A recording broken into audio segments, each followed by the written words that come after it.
Boxing update, boxing reaction tayo sa laban ni Derek Chisora versus Joe Joyce mga katropa. At yun nga, na-upset si Joe Joyce mga katropa. Pag-usapan natin mga katropa. Pero bago ang lahat ay naimbitahan ko muna kayo sa pag-like, subscribe at pagpindot mo na rin yung all sa notification bell button para updated kayo palagi sa aking i-uploads na mga video.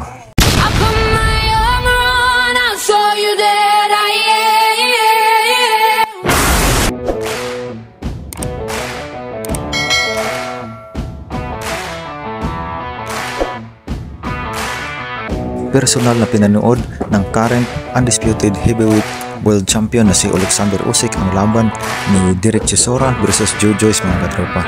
At yun nga, natanong ito sa boxing reporter mga katropa bago pa malapabisa ang laban kung sino daw sa palagay niya yung mananalo sa laban, at pinili niya na mananalo ay si Derek Chisora. Hindi niya lang daw alam kung paano ito mananalo, pero alam niya na mananalo daw ito kontra kay Joe Joyce mga katropa. At yun nga yung nangyari, upset by unanimous decision itong si The Juggernaut Joe Joyce mga katropa.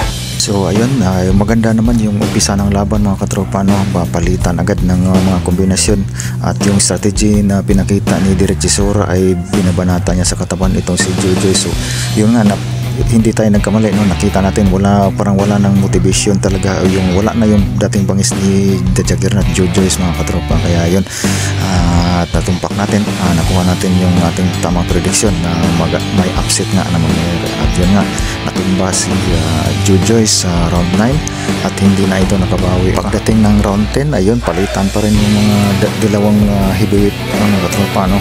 Yun nga, yung wala kasing head movement masyado itong si The Juggernaut at Joe Joyce mga katropa. Kaya yun, panay atin na lang siya. Kung hindi lang sana masyadong malaki yung agwat ng kanilang timbang, biruin mo mga katropa, 24.5 pounds yung weight differences nitong dalawa mga katropa, pabor dito kay Joe Joyce. Kaya kahit tamaan man itong solid, malakas na banat ni Derek Chisora, yun nga, na-knockdown siya sa round 9, pero nagawa pa rin itong makarecover agad, makabangon, dahil medyo may kaliitan compare sa kanya itong si Derek Chisora mga katropa. Ganun pa man, congrats pa rin kay Derek Chisora dahil nakuha niyang manalo at ma-upset yung laban mga katropa. At congratulations din sa lahat ng mga katropa na tumama sa upset na mangyayari nito, lalo na yung mga katropa natin na nakapanood sa previous na upload ko. Kaya dito sa kanilang laban, nabanggit ko doon na ito yung match up na isa sa mga match up na posibleng magbigay ng upset. At yun nga, sa mga katropa, subscribers man o hindi, kung nakapag-beat kayo sa laban na ito, ay congratulations sa inyo mga katropa. Nakuha natin yung tamang prediction. Abangan nyo yung sa susunod, mayroon pang ibang fight schedule na nakalaan mga katropa. Yung kay Tatang Ismael Barroso susunod ngayong September 3, at yung kay Josh Cayley sa September 22 mga katropa. Abangan nyo din yun mga katropa. So abangan nyo yung mga susunod kong uploads mga katropa, dahil maghahanap ako ng iba pang match up na posibleng ang upset na mangyayari mga katropa. Sabay-sabay nating sipatin yung mga match up na yun. I-breakdowns natin yung kanilang mga boxing record at statistics mga katropa.